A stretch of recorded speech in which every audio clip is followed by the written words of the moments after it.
All right, Saagar, what's on your radar? Well, former National Security Advisor John Bolton's book excerpts came out yesterday, and the political world stopped. Trump asked China to help him win re-election, he says. Trump personally intervened on Turkish dictator Recep Tayyip Erdogan's behalf, he says. And the Democrats are fools, he says, for just restricting their impeachment inquiry into Trump's interactions with Ukraine because there was more there. Is any of it true?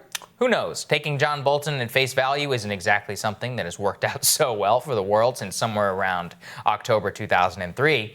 But furthermore, if this is all these explosive allegations are true, then why exactly did Bolton exhaust every legal maneuver he had in refusing to testify before the House and Senate during the impeachment inquiry last year? The answer is either that he was afraid to do so under oath, or he didn't actually care at all about substantively wounding Trump, and he just wanted to make sure he saved all the most salacious parts of his knowledge for book sales. So the good news is that it worked. The White House has sued Bolton's publisher, alleging it has classified information. It has rocketed up on Amazon's pre-order charts, justifying the $2 million that he was paid. Bolton got every single major media outlet to run his book excerpts. His book has Chris Hayes and Rachel Maddow aflutter. Resistance liberals are cheering him on for finally speaking out against the big bad orange man and buying his book to express solidarity with him.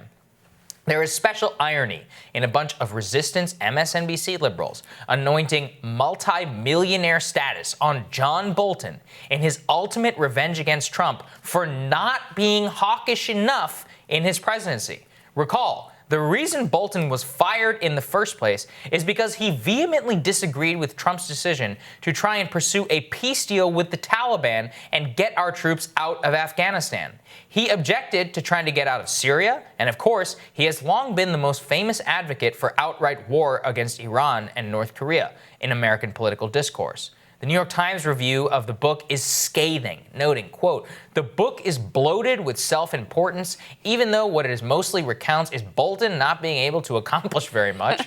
It toggles between two discordant registers, exceedingly tedious and slightly unhinged." The review reveals that of all the things that Bolton alleges in his book that disturbed him the most was Trump calling off airstrikes against Iran in June 2019 for shooting down an unarmed American drone.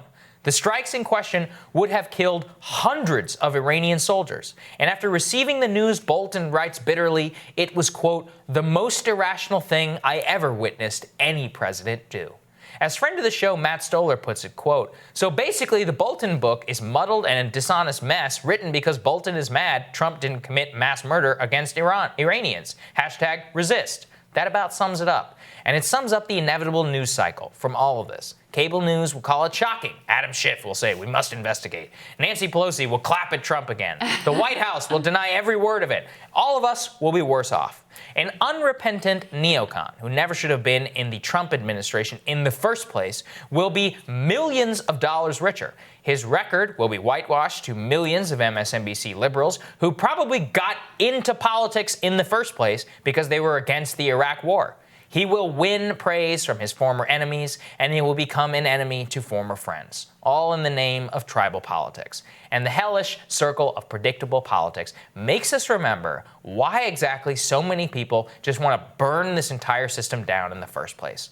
Everybody is in it for the grift, for the headline, for the daily news cycle, not for actually looking out for any of us. And I wish John Bolton well with his new-gotten riches, though I'm sure he was already doing just fine. And as for the rest of us, I just hope that we can make it out of this thing okay. I mean, how great is it, Crystal, that John Bolton, warmonger, wants to bomb Iran, resigned not for any of the behavior that he said, because now he's out in these interviews. He's like, Trump is not fit to be commander-in-chief. Okay, then resign if you really think that. Right. But what he resigned over... testify under oath. Right. But what he resigned over was the Taliban. He was like, oh, no, we got to keep those troops in Afghanistan. That's what keeps The thing that is so telling is also alleged in this book, and the excerpt that was released to the Wall Street Journal, is that Trump told Xi of China basically like, oh, we're fine. Yeah, you should go ahead and have the concentration camps with Uyghurs, right? Yeah. He's like, yes, you should do that. That's the right thing to do, allegedly, according to John Bolton.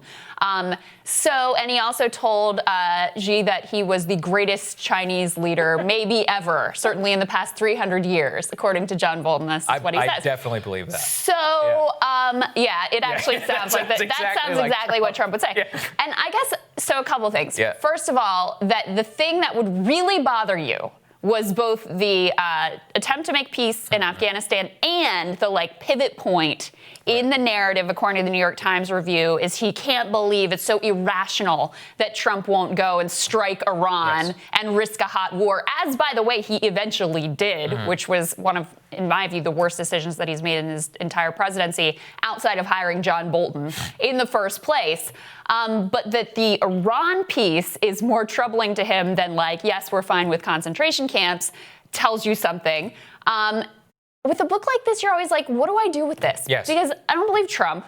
I don't believe John Bolton. John Bolton's not a good actor. He had a chance to testify under oath when, if he thought the allegations were so grave and so important for the American people to know about. He could have done it at that time. He didn't. That's the best part. Because obviously he just wanted to be able to make more money. That's what it comes. He's no patriot here. He's trying to make money. That's the best part. It's like, if you really cared, if this was all true, then go before the House and the Senate and say, you know what, as an American patriot, I believe Trump is unfit for office, and this is what I saw when I was in the Oval Office. People would have listened. I can guarantee that. And the House tried in order to get him in front. No, that's not what's happening here. And again, it's amazing that Bolton says the most irrational thing he's ever seen any president do is not bomb Iran over striking an unarmed. Now, look, striking an unarmed drone is terrible, all that. And sure, the sanctions that were eventually put upon the Iranians, fine. I didn't think that's a proportional response. Shouldn't we laud a commander-in-chief for not wanting to bomb Iran as a response to that, despite the fact that the entire national security establishment, literally the entire national security establishment was like, oh, you know what sounds proportional here? Kill 150 Iranians. It's like, are you out of your minds in a time like this? And he doesn't think that it was irrational in order to invade Iraq. Remember, this is a person who still continues to defend the invasion of Iraq on Saddam and the dismantling of Saddam Hussein's regime. Right. The Uyghur thing is a perfect example. If you are so concerned about more demoralization within the White House and the president, you think he's unfit or whatever, then resign, come out and say so. But this is the key. What really bothered him? That he wasn't hawkish enough, that he would dare to pursue a peace deal with the Taliban. And when he comes out, he's not a principal actor. All he wants to do is make money. That's it. This is an entire grift. People are anointing this man millions of dollars. That 2 million book advance, I bet you, is already made up in Amazon pre-orders. I bet you has some royalty deal or whatever worked out. He's going to rake it in, buy a new house in Bethesda or wherever. I mean, it's like, that is unconscionable. And it just plays into a broader thing in which people whitewash the records of people like Rick Wilson, who I covered yesterday, and all these other Max Boot and unrepentant neocons who are making millions of dollars because Chris Hayes and Rachel Maddow are like, oh my God, this is crazy. This is unbelievable. This is just BS. That's what it is. No, these are the best friends of the hashtag resistance now. These are the heroes of the MSNBC watchers of the world. And it's deeply troubling. I mean, this is a guy in John Bolton you brought up continued support for the Iraq war long after the entire country has turned against it. And Donald Trump, by the way, won an election in part on going against it. Barack Obama won an election in part on going against it as well. Called for the death penalty against Chelsea Manning. Is upfront about wanting regime change in Iran. I mean, that's and North Korea. And this is obviously a deeply ideological person, which again is revealed by the fact that the thing that is most troubling to him is that we wouldn't bomb Iran at the moment that he wanted to. Again, the president ultimately, in a disastrous decision, did that down the road. That tells you everything about, how liberals should be feeling about John Bolton. But in this era, the only thing that matters is he's willing to say negative things about Trump. So there you are. By the way, update the White House that the DOJ is trying to take legal action to stop the publishing this book, which is stupid. The legal case is... They're just driving his book sales up. Exactly. I haven't learned anything here. It reminds me actually of the liberals who tried to cancel the New York Times because of the Tom Cotton op-ed, which only served to raise him money, elevate the profile of that op-ed, force everybody to talk about it and debate its merits. It only gave it more oxygen, which is oftentimes what failed attempts at censorship end up doing. Of course. But the White House is basically trying to do this as well. And again, I looked through the legal arguments that, first of all, tons of people in this town already have the whole book. It's already the pre-sale copies have already gone out to all the cable news outlets, and those are all over this town. The books have already shipped to bookstores. Like, there's no putting this thing back in the box. It's fanciful to think so. And then on the merits, Bolton did go through the pre-publication review process to strip out anything that they said is classified. He took that to completion, so they don't really have a leg to stand on here. So it seems like a pretty stupid move on their part. Trump never learns. Fire and Fury, he made that book a bestseller. Everybody knew it was BS. Right. He kept Just tweeting don't say anything about it. Made it number one. What, Omarosa, remember that one? And her book tweeting against We interviewed her here. Blah. I mean, it's just over and over again. They never learn their lesson here. He's the most powerful man in the world. You talk about something like that, people, it's going to jack up. And this is again thing. The resistance people love it because this is the greatest marketing strategy ever. They're like, piss off Donald Trump by buying this book. Millions of people want to piss off Donald Trump by buying the book. Guess what? You're only making John Bolton richer. I mean, it's such a foolish way. I've always thought this is so dumb. And you're right.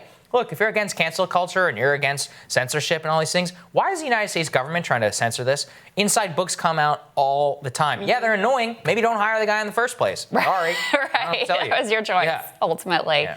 But it's always interesting with these books, like, what do you really make of it? Would I be surprised if every single word of this book was true and there's nothing in there that shocks me vis-a-vis Donald Trump's potential behavior? Is John Bolton the type of trustworthy actor that you can really hang your hat on every single allegation here? Not so much. Yeah, absolutely. All right, I'm looking forward to your radar next week.